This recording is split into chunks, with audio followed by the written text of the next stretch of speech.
What is up, you guys? How's it going? Today we have Danny Pessy. Danny Pessy is the co-founder of KnockStar University. He's made hundreds and hundreds and hundreds of just sales over the lifetime of his careers, and multiple hundreds on a yearly basis. He's done solar. He's just created a level of success that it's just very admirable. It's very admirable. So I have his social media here. Welcome to the Life by Design podcast. Danny, I know that traditionally, a lot of the time, people would just go to school to create success, and that'd be typically like how it was. Did you go to school, Danny, to create success? You Dude, created a lot of success. Great question, man. Well, thanks for freaking having me on doors. Dude, yeah, 100%, man.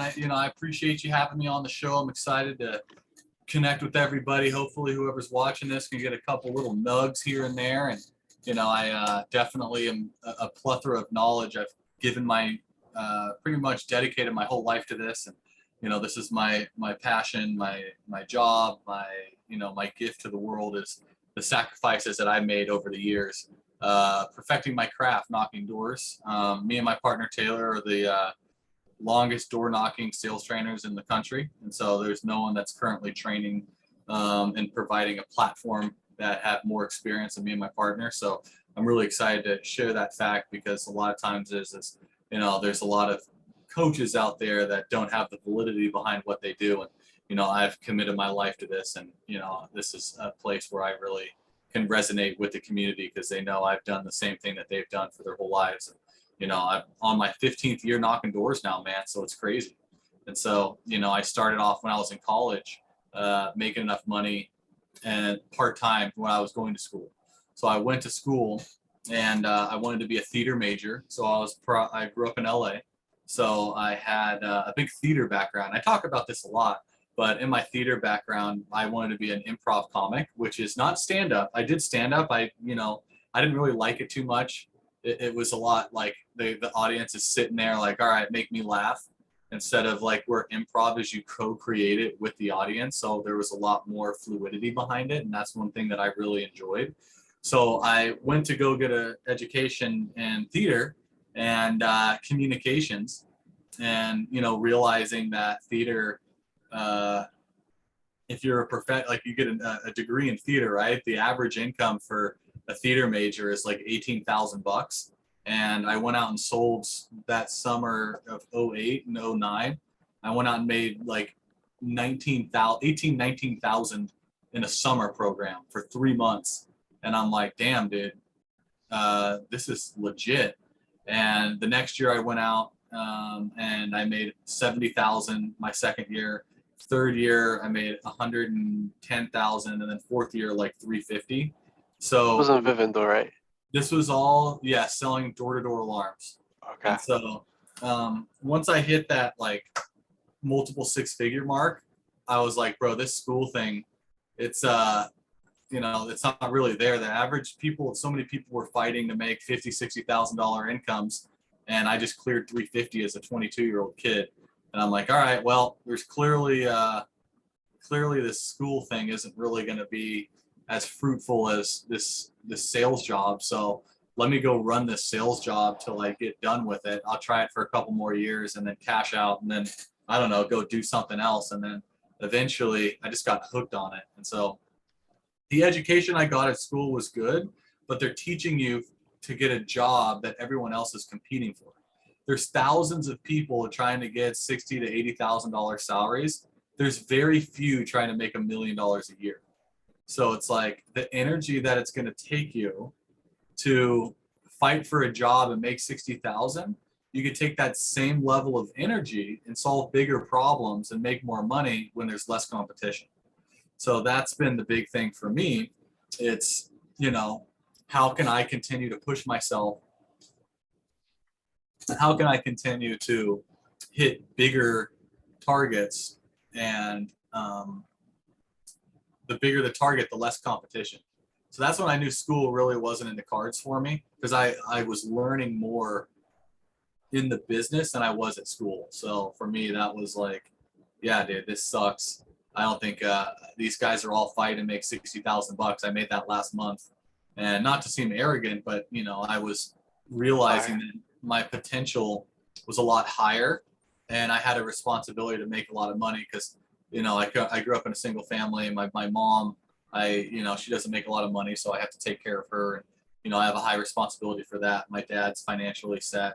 So, you know, my parents got divorced, so I set up, I spent a lot of time making sure my mom's taken care of. And so for me, that's a big motivator for me. That's when I was like, hey, dude, you know, if I'm making this $18,000-$19,000 a year, who in my family is going to suffer because I have to depend on other people to get my needs met? And when I was at this sales job, I'm like, dude, if I can make this kind of money, unfortunately, I don't think I could sleep with myself if I stopped this. And then went and started to be a performing comic on Hollywood, begging for deals to make $100-$200 a night. It's like, nah, bro, you can't. After you make that kind of money, you can't go back to that. I mean, you have a pretty decent, like, you know, following, tribe, whatever you want to call it. You know, and KnockStar University is really cool.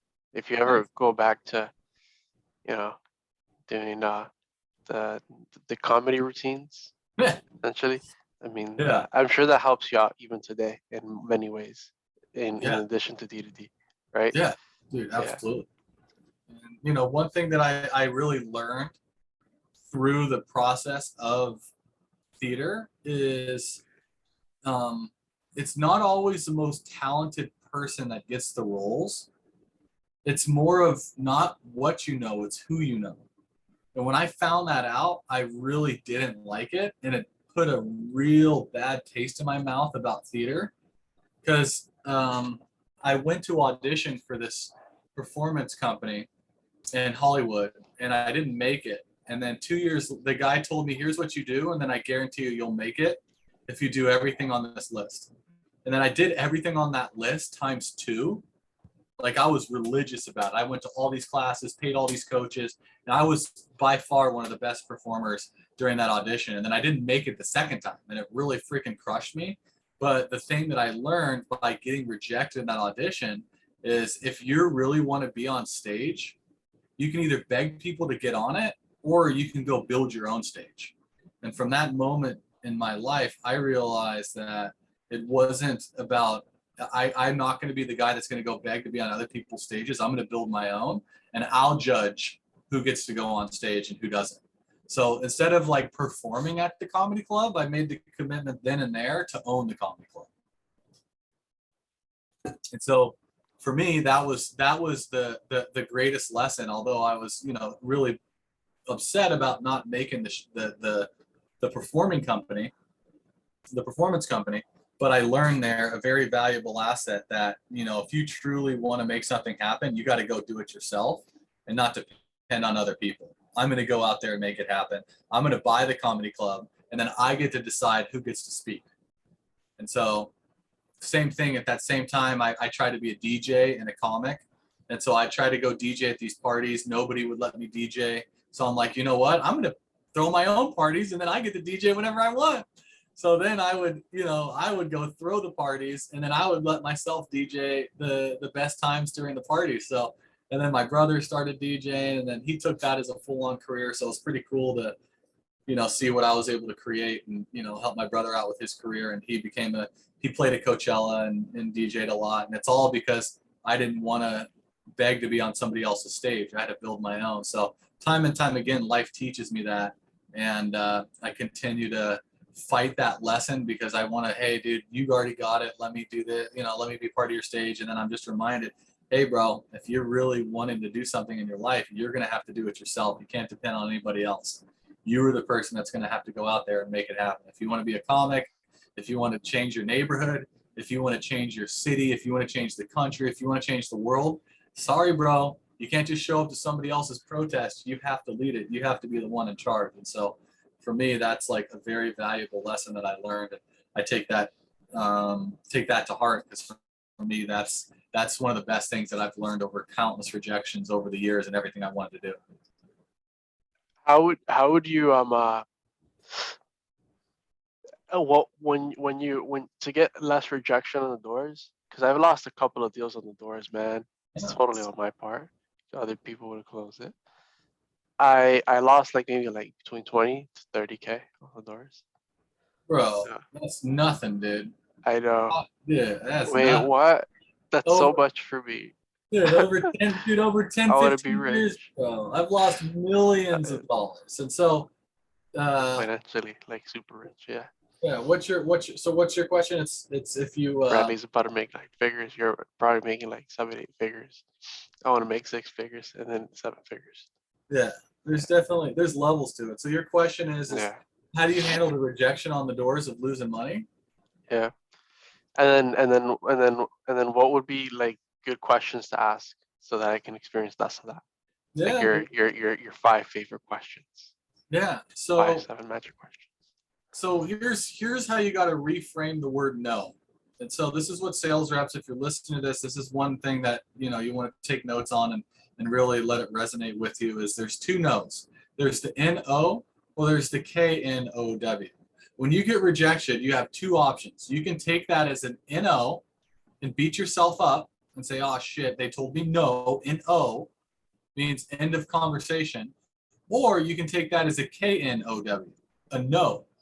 What did you not know that you could have done better to improve in that situation? So if you leave, the average rep is going to say, F that customer, he told me no. The KnockStar is going to leave that house and start thinking of it, okay, what did I not know and what could I have done better?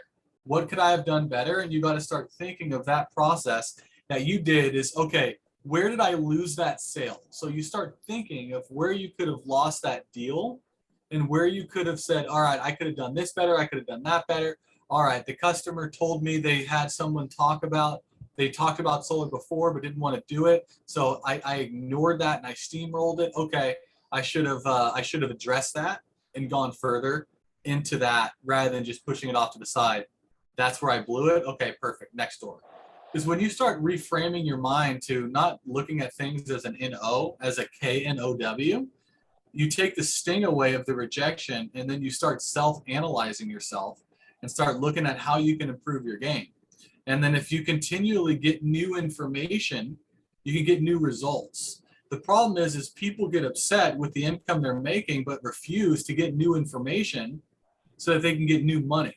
If you want new information, the shit for free is you get what you pay for. If you really want to get new information, you're going to have to pay for it. And when you pay for it, you pay attention.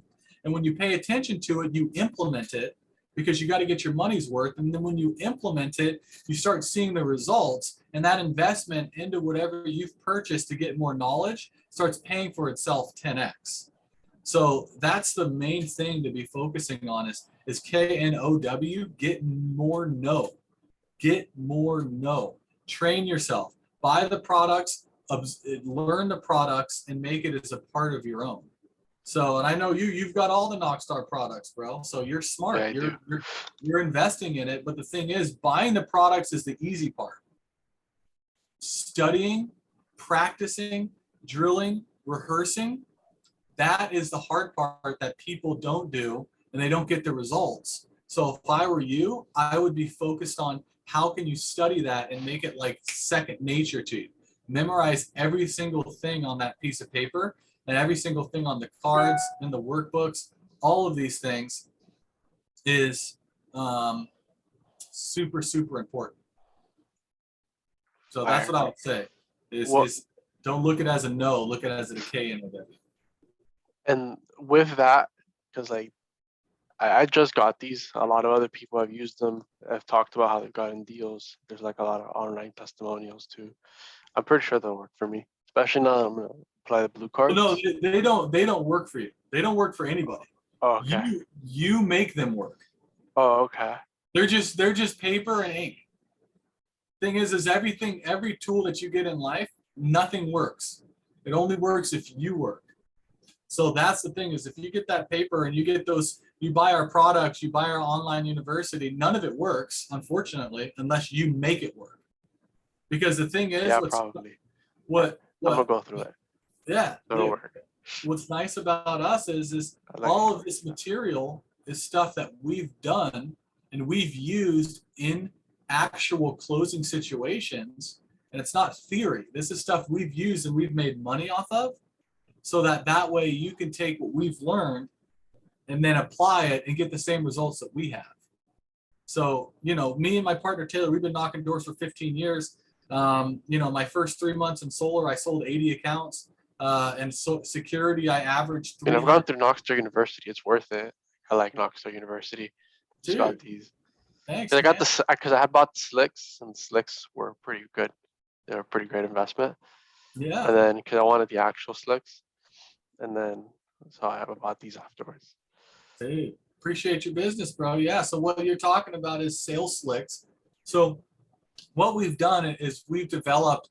Me and Taylor come back from the old age. Back in there was no iPads, there was no smartphones when we were selling. So we used physical paper and laminated it and handed it to customers to get engagement. Because nowadays, more than ever, customers have short attention spans. So if you can't break their preoccupation, they're not going to let you tell them what you're doing. So we've developed these slicks. I should keep them somewhere in my office. They're all in my car. But basically, these slicks are designed, if you have them, you can show everybody. Yeah, buddy. So these slicks are designed to hand to the customer and start painting that picture in their mind of the process that we're trying to do. The fine print. Yeah. I want to show that to the customer. I just want to show you the fine print as the customer. Yeah. I mean, the way you do it, I would like to learn how to do that. Hell yeah. So it's all about using the slicks to get your clients to engage with you. And if you get them to engage with you, you break the client's preoccupation. You create that mental imagery in their mind so that they don't tell you they need to think about it at the end of the deal. So that's been the big thing. These stupid pants. That's been the big thing is you don't want to you don't want to get to the end of your process and your customer be like, yeah, thanks for the information, I need to think about it. You want to be able to have them thinking about your process while you're going through it. So that's where the slick comes into play. You're handing them slicks, you're giving it back and forth, they're looking at it, they're reading it, they're visualizing, and they're vocalizing any of their concerns or any of their ideas. Visualize, vocalize, hand it to them. They visualize what you're talking about. Any objections, they start vocalizing. So it's all psychological stuff that we're utilizing to get the most engagement out of the client. And also the slicks are labeled 1 through 6. So during your process, you have a flow to your to your presentation, so that anytime you get lost or you get thrown off of your presentation, you can go back to the slicks as a reference point to keep you on point with your client. That's awesome. Yeah, buddy. So yeah, they're great, man. Yeah, we've sold a ton of them. They've made a lot of people a lot of money. So if you don't have them, you're shooting yourself in the foot. I remember going out to an appointment. I look in the backseat of my car, my slicks weren't there. I was like 20 minutes from my home. I turned around and picked them up. Like once you start getting hooked on and seeing the difference when you start using these slicks, you start seeing the difference of how engaged your clients are, dude, it's you'll never go back to just selling on an iPad. Slicks makes such a huge difference with your client. Huge freaking difference. So yeah, it's been freaking awesome. But yeah, loved it. And yeah, it's cool as heck. You're a treasure chest of like just like success knowledge, like information, and just like a lot of like overflow and like advice and wisdom. Okay. Dude, that's the thing about door to door, man, is you either you step up or you step out. You can't just stay in here and stay stagnant, because the problem is your place is going to keep pounding you over and over and over again until you get better, or you get up or you get out. It's going to either transition you to the next phase of your life and the next phase of your profession, or it's going to transition you into another profession. So that's the thing people don't realize, and why people get away from door to door is because it seems scary. But the scary part about it is you have to face yourself every single day and take the hard reality that no one's going to make this easier for you. You have to get that decision to become better and improve, or this job ain't going to be for you. What you did yesterday ain't going to make you money today.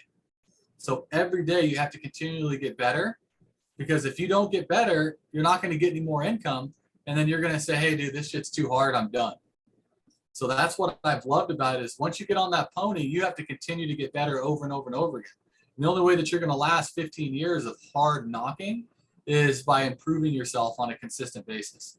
So the person that I started this job as is completely different than the person that I am today. I've reinvented myself multiple times. And why? Because I got rejected so much, I find out what works and I find out what doesn't work.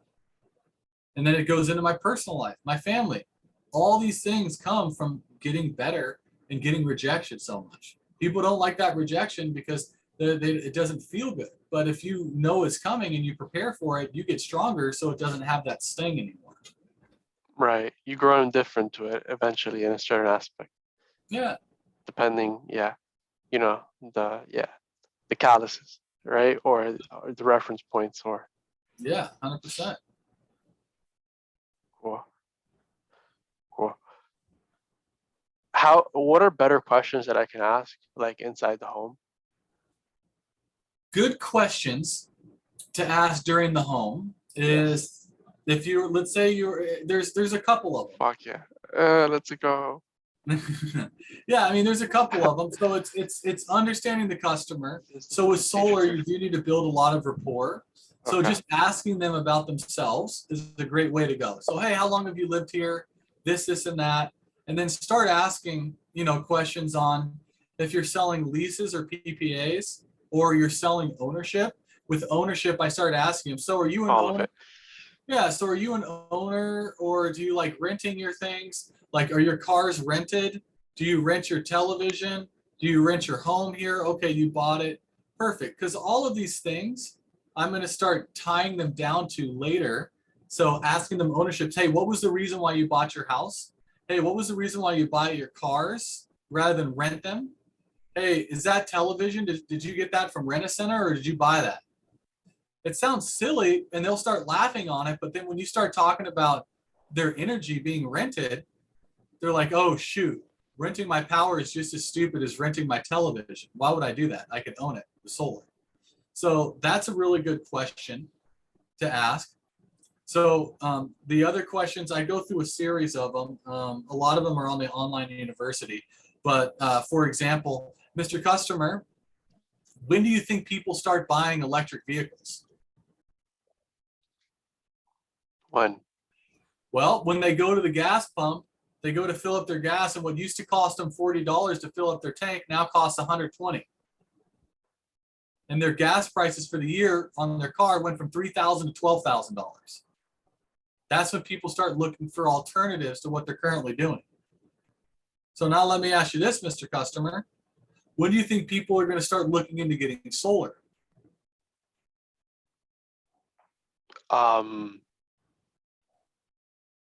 Afterwards. Yeah, when their utility rates go from $200-300 a month to $800-900 to $1,000. The problem is your bill hasn't gotten there yet, so you haven't really considered solar. But the thing is, most people don't realize this, but most utility companies rely on fossil fuels to get power from the customers, from the power plant to the customer's home. So 50% of your power comes from gasoline, and gasoline prices just doubled and tripled. What do you think is next to double and triple in your budget?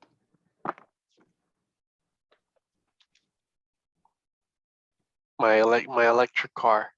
I need to get an electric car. Well, yes, but your utility bill is going to double and triple. And if you get an electric car, your bill is going to quadruple. Do you know how much electricity it costs to charge one of those things? A lot. Yeah, 3,000 kilowatt hours a year, or 3,000 kilowatts usually to power those things. So for me, we know that this rate's going to double and triple. The thing is, with gas, they can do it overnight because it's not that big of a sting. But if your electricity rates doubled and tripled and you went to $1,000 a month, your electricity is almost as much as your mortgage, people are going to start protesting. They're going to show up with a pitchfork and axe at the utility companies demanding their power to go down. That's when shit's really going to get scary. But the thing is, it's not a matter of if that's going to happen, it's when. And so the smart customers that I deal with know that that pop is going to happen. Let's get solar before that happens, because now not only is the government going to incentivize you to do it, but you're going to lock your rate at a lower price, whereas waiting another year or two, everything's going to go up. Price of panels, you're already seeing it, inflation, labor, all this stuff's going to go up. So really, the longer that we procrastinate on getting this done, the more money it's going to cost you. So unfortunately, it's not a matter of if you're going to get this done, Mr. Customer, it's when. And the longer that we take to justify this decision, the more money it's going to cost us. So there's an old saying, when was the best time to plant a tree? Today or 20 years ago? 20 years ago. Exactly. The second best time is today. If you had a tree planted 20 years ago, it'd have blocked out the sun on your house and your electricity bills wouldn't have been higher. Fortunately, you can't do that now. But what you can do is utilize that roof. It's a beautiful south-facing roof. We can put panels on that and redirect your payment that you're paying every month to your utility company into the payment of the panels. So now you no longer have a utility payment. You no longer have that renting power.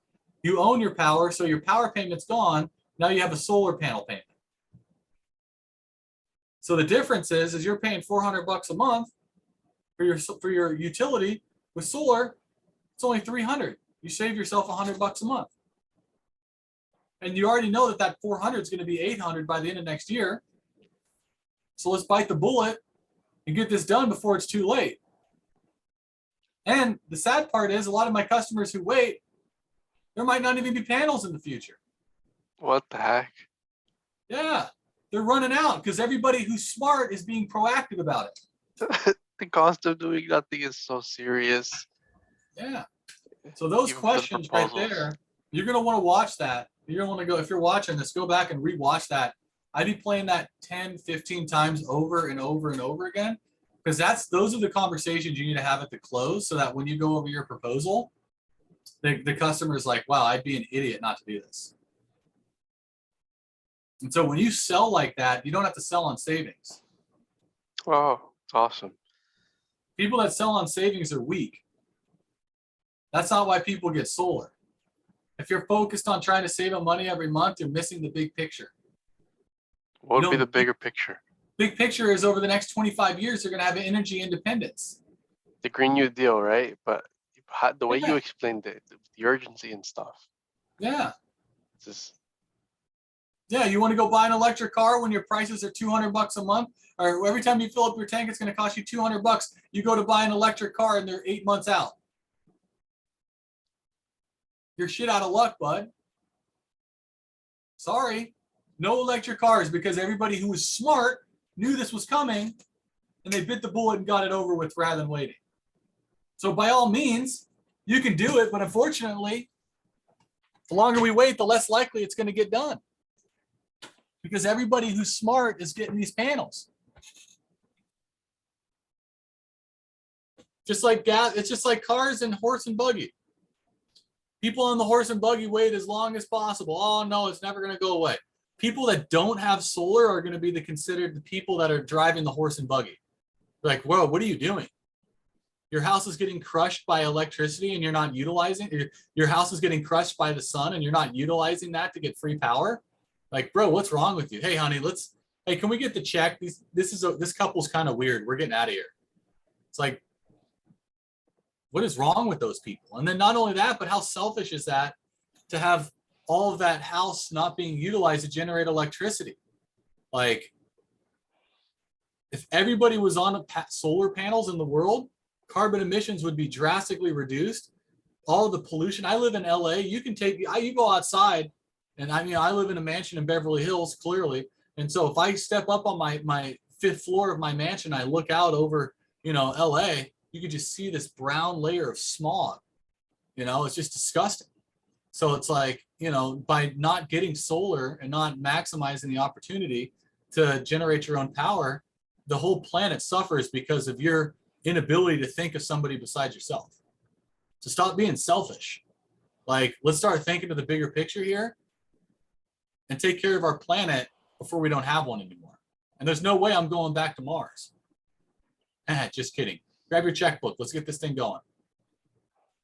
So these are all word tracks and conversations that you have with your customers. So when you ask questions to ask them the deal, those are the conversations that you have, and just bringing up logical points and getting them to agree with it. And then building urgency, pain and urgency. Get them to do it done. Mike O'Donnell, my boy, talks about light their ass on fire. Get them so fired up that they got to take action. Because realistically, like, I wish someone would have talked to my family into getting solar 10 or 20 years ago. Now we wouldn't have an electricity bill. Like the house that I just bought, my electricity bill is $1,000 a month. I wish someone talked those people into putting in solar so that now I wouldn't have to pay that anymore. But the salesman wasn't good enough because he didn't make the lifelong commitment to become a polished and professional salesman. He wanted easy money. He didn't want to get better. He just wanted someone to he wanted to find the laydowns, make the easy money. But he didn't take the commitment to being the professional and getting his game to the next level. Yeah, that's a lot right there, man. So if you heard all that, dude. When you have a thought inside your mind and you're knocking doors, people can feel your energy. How do you move it towards the next thought? Like breaking preoccupation in your own head? What do you mean, like after you leave a house and then you go to the next home? What are you talking about? Or when you're at their door. Yeah, I mean, just make a comment about something. Yeah, like when you dial into the job. Yeah, so let's say I'm knocking on your door. I'll have your name pulled up using any program like Sales Rabbit, Quativa. Quativa has an app that you can get the name on it, and then it's just like, hey, you're Noel, right? Okay, cool. I'm at the right spot. You heard about what we're doing out here, right? No, and then you hand them a slick sideways, and then you point to your neighbor's house, and then they step out of the door. They grab the slick, they look at it, and then you're pointing to the neighbor's house, talking about the work that you did over there. So that's how I break preoccupation. I use their name. I ask them a question. My shirt's tucked in. I look like a professional. I'm not wearing a backpack. I'm not on a scooter. I'm not on a Segway. If you're on a Segway, that means you're spending more time in customers out on the street than you are in customers' homes. I never understood why people are riding Segways. Like if a customer sees you on a Segway, it's like, oh, bro, I thought you were selling everybody in the neighborhood. If you're selling everybody in the neighborhood, what would you be doing on a Segway? It's like, bro, if you're at kitchen tables every single day, you won't need one. It's like, so are you segueing from the kitchen table to the bathroom? No, I'm in houses every day. I don't need that. I want to be in more houses, man. And Yeah. you recommend 2-call closing instead of 1-call closes? Depends on the customer. I prefer all it is. Call. I want to about it. Yeah. It depends on the customer. It depends on the situation. I mean, I try to get everything done in one call, but there are situations where. Is there a good pre-framer that you use for the 1-call close? I mean, the pre-call, the way that I can tell they're ready to go is they ask you what's the next step. If you've built urgency and you've built pain in their current situation, they're going to want to solve the problem immediately rather than you coming back later. Because I don't sell on specifics. They don't need to know what type of panel. They don't care what panel it is. They don't care about the specifics of it. In general, people want to know what's the difference of staying with the utility company versus going with you. Your job as a sales rep is you have to make sure you're selling an ethical product and service, but you don't need to get into the specifics of it, because you get into the specifics of it, then what happens is that customer gets overwhelmed and they think they need to think about it. They need to get sold in the concept of solar, and your job as a sales rep is to be ethical and make sure that they're putting them with the best product and the best market, or in the best, in the best situation. So that's your job to do that. And that's how you make sure that you're staying highly ethical, is by not screwing them over because you're selling them on concept. You're not giving them dog crap panels. You're making sure you're putting on good quality panels. But at the end of the day, nobody remembers. Next time you think that's important, go ask a customer who has solar what type of panels they got, what company installed them, and what was the name of the sales rep. 9 times out of 10, they're going to be like, I have no idea. That's cold. Yeah, I know, it's nasty. That's such a, because the deal went well and it's got like a 25-year warranty and it just busts. That's cool. Yeah, I mean, everyone sells. I mean, all panels have a 25-year warranty. Some of them are better than others, but at the end of the day, nothing is better than not like everything's better than the utility company. So that's at the end of the day, that's really what it is. Everything's better than the utility. Oh my gosh. Wow. Yeah, it's a lot. So that's the thing, man. I mean, obviously this is good, but that's why people have got to continually study. Why is everything better than the utilities company? Because you're wasting money. It's like, dude, Mr. Pessy, Danny Pessy. yeah, Hey. it's like, dude, everything's better than freaking the utility company. Utility company has got a payment that's going to continue to go up. Yeah. You call them up and say, hey, I can't make my payment. They're going to laugh at you and shut your power off. It's like, bruh, the heck are you talking about? And people don't buy solar because they're saving 20, 30 bucks a month, 50 bucks a month. They buy it because over 25 years, that house is going to spend $180,000 on the utility company. Whereas with solar, it's only going to be 80,000. They're going to save $100,000 by going solar. So when people say they need to think about it, they just don't understand. There's no way anyone can tell me that renting their power is better than having solar payments. Debt to income, all that stuff. Nothing is in comparison to what that is. Because debt to income is you buy a debt. Cars don't make you money. They cost you money. Solar makes you money because you're not having to pay the utility bill anymore. So if you explain that to customers, they get it. They're not going to be as reluctant to go forward with you. You just have to make it make sense. All the numbers, it's good for the customer, it's good for the sales rep, and it's good for the world. It's the perfect scenario. Perfect scenario. It's a lot, man. You just got dropped a lot, dude. I know you're like, damn, what the hell? I don't even know what's going on now. That's the customer. I'm keeping up with it just because I've trained a lot, and you make it easy. That's it. Make it simple. You got to make it simple for the customers. They're going to do it anyway, brother. You're going to have this anyway. Sorry, dude. Some of your power comes from fossil fuels. The other comes from solar. You're already paying for solar. You're just not getting the benefit of it. Solar has to get from the farm all the way to your house.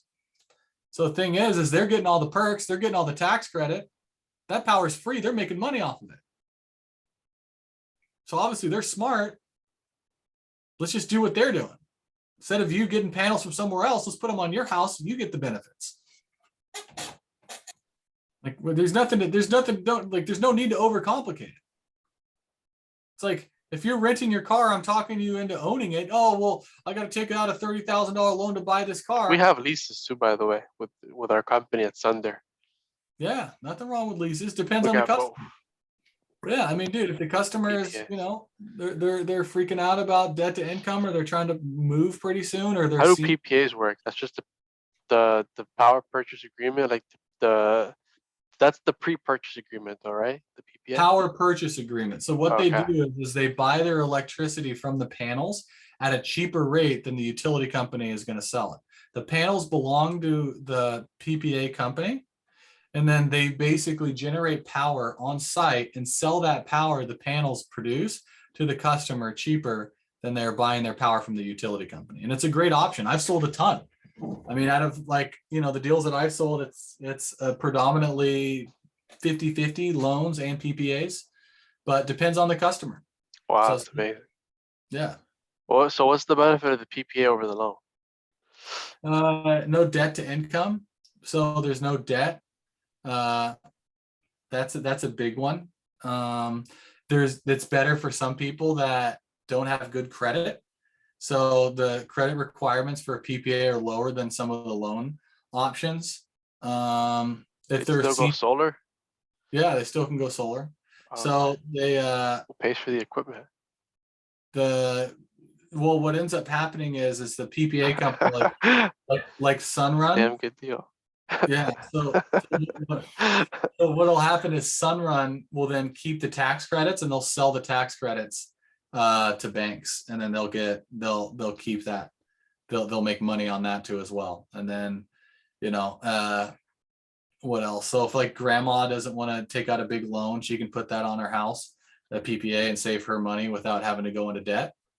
So if they're looking to buy investment properties or they need their credit for some sort of investment, that is another way of doing it too as well. So just depends on the customer's situation. Like they're both not one is not better than the other.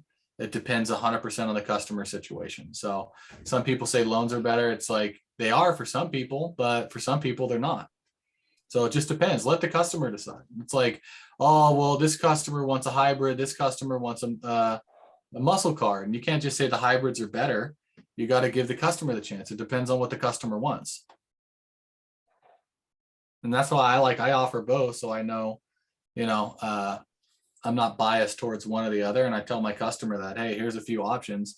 This is basically where we're at with it. And, I don't care which way you go. I get paid when the panels hit the roof. I don't care if you buy Korean panels. I don't care if you buy Chinese panels, American panels.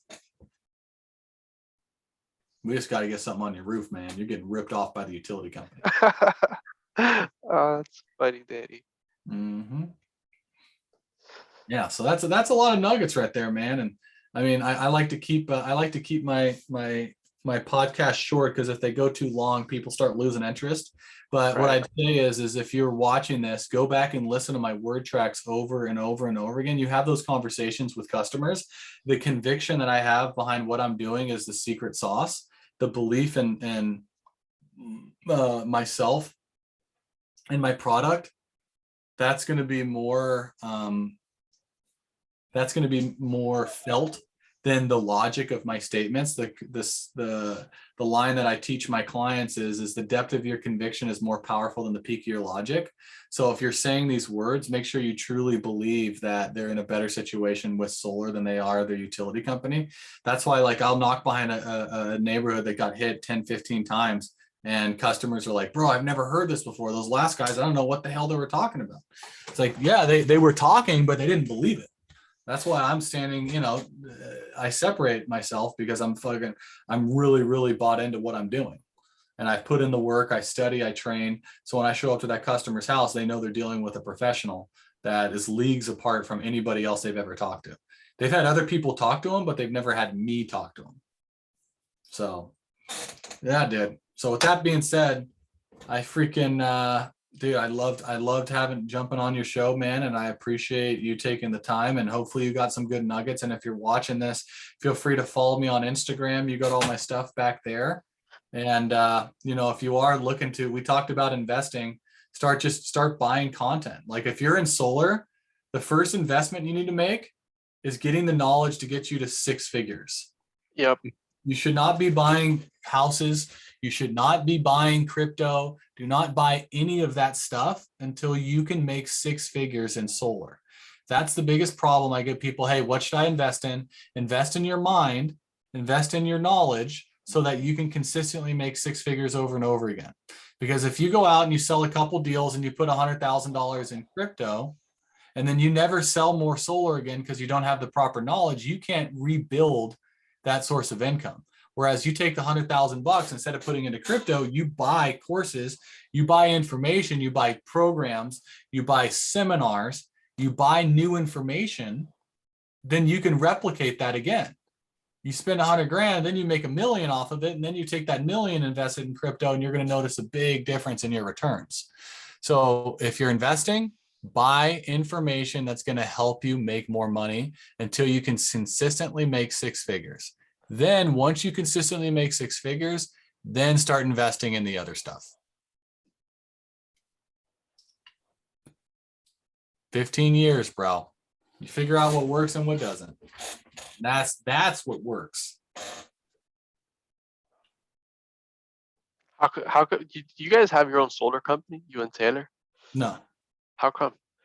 Because we're sales consultants. Taylor sits on the board of a company. I sit on the board of a few companies, but it's basically as consultants. So we run a training platform, because a lot of times people run coaching businesses to get people to go work for their company. I am a true consultant. So I'm a true trainer. I don't have a hidden agenda to steal people's reps and come work for me. I could care less. I'm not interested in reps. I focus on I focus on training Yeah, because reps. you guys have a tribe, and like the recruiting would be easy, and you know you're very good. This could be a very good sales force. Yeah, you know, it could be, but you know, I want people to come to us and know With your two it's a mindsets. yeah, dude. I mean, Yeah. you know, I want people to come to us and know it's a safe place where we don't have some hidden agenda to like get you to come work for us. At the end of the day, it's, you know, we sell coaching packages and they're expensive, but that's why we make them expensive so that we get the right quality of people in there. So if we make good money on the packages, we don't need to get them to come work for us because we're making our money on the packages. And then we want corporate deals too as well. So we take a limited amount of corporate. We're Lumio's training platform right now. So Lumio is one of our top clients, and we focus on providing a good service for that. We take very few corporate accounts, Quativa being one of them. So we don't take too many so that we can really deliver those results and provide results for those people. And so, you know, we don't want to recruit reps because then we piss off the corporations, and the corporations are the ones with the money. So that's been our philosophy. So, but you're right. I mean, dude, I've run teams for years, dude. I ran last year, I had over 120 reps in my team. And then I was like, you know what? I made good money, but my impact was low. So then I wanted something where I made a higher impact. And so that's when KnockStar came about. And, you know, obviously we 10x our impact, and that's really what I wanted. And, you know, the income has been following. So it's been impressive, especially with me still being able to go out and sell on the weekend, make a quick 20, 30 racks, you know, knocking on grandma's door. Yo, grab your checkbook. Westbrook. So yeah, man. But dude, I appreciate you freaking letting me come on here and rip with your people. It is 4th of July. I've got my 4th of July flag shirt on. And, you know, if you're listening to this, obviously it's past, but, you know, I hope you do enjoy this country. And I've enjoyed living here. And this has been, you know, I grew up here. My family's from America. And I'm just so proud to be an American with all the shit that's going on in the world today and people talking shit about America. You know, it just bugs me because, dude, it's still such an amazing place. And solar is the perfect example of how you can go out and, you know, live the American dream with very little startup income and be able to go out and make such a big impact. That's it. KnockStar, baby. So with that being said, dude, I appreciate your freaking time. And, you know, with that, anything else before we wrap up? Can I get a follow back on Instagram, Danny? Dude, of course, bro. I got you, man. I'll get you. Let's go. I have a team running my Instagram, so I a lot of the time is I'm, you know, they're doing a lot of the talking, and it's hard to follow up with everybody, bro. It's freaking nuts. I'm trying to figure it out. There That's we go. I awesome, got dude. I'm sure you yeah. probably get a ton of messages that are like super personal. They're like, "Yo, Danny, you changed my life," or "Oh, Danny, you've helped me out a lot," or Yeah, "Danny, dude. thanks to you, I'm gonna make Those like and I do cash now." I do enjoy getting those. So I, you know, obviously I do this because of the impact that I make. I mean, I make great income selling, so I didn't make this business because I didn't make enough selling. Like I actually make less money doing this, but it's you know, I know my mission on earth is more than just me getting rich. It's, you know, me helping a lot of people, and because of that I can get rich a different way. But, you know, it's been good because, you know, this came from a place of, you know, give first, ask second. And so that's why I've, you know, really, I think my tribe that, you know, we've created with KnockStar has been really loyal because they sense that from me. And it's been very, very nice. So You should consider, because you're really rich, and I you wouldn't also say have that. like you also have like a really strong brand. So that together, you get me on TikTok or like YouTube videos, like I don't know, maybe comedy now, because like you have like cash Yeah, and dude. Maybe one day. I'm just doubling down on my dude. I just my dude, I love that, bro. I just, you know, my job right now is how can I continue to provide value to the solar industry? And I know eventually my needs will get met, but my number one interest right now in my life is how can I continue to provide value to the solar industry? How can I make guys like you and guys that buy my product a lot of freaking money? Because if I make all those guys a lot of money, then I'll have an opportunity where they can invest it with me. And if I help you go from making, you know, 10, 20, 30, 50,000 a year to making half a mil to a mil, you oh, know, that's so fab. that's when stuff comes back to you in perpetuity. So that's my main goal, man. That's all I want to do with my life right now, is just continue to give back and help those guys out there that are knocking doors, give them the tools I didn't have when I first started knocking, and hopefully help their life a little bit. And maybe one day they'll say, hey man, Danny really helped me, get to the next level. And that's really what it's all about, man. Because at the end of the day, you make a lot of money for yourself, you make great income, but you don't help anybody out. It's like, what's your impact on this planet? And I'm really wanting to make sure I make a huge impact. Dang. Well, there's a lot of good stuff to rewatch here. I would rewatch this if I were you guys.